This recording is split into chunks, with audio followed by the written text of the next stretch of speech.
நீ எழுந்து போ, அங்க உனக்கு ஆளை ரெடி பண்ணிட்டேன். ஆமென். ஊழியக்காரரிடம் தேவன் சொன்னனாலதானே அவன் வந்தான். அதை அறிந்து அவள் அந்த புரிந்து கொண்டு செயல்பட்டாள். ஹல்லேலூயா. அதன் நிமித்தம் அவள் ஆசீர்வதிக்கப்பட்டாள். அந்த பஞ்சத்துல எத்தனை பேரும் அடிந்து போயிருக்கலாம்.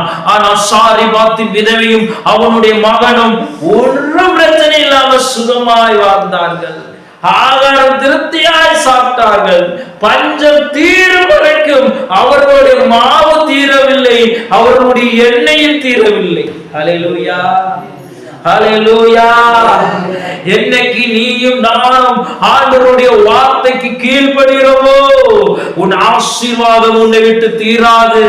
உன் குறைவுகள் மாறி உன் நிறைவுகள் உன்னை விட்டு தீராது.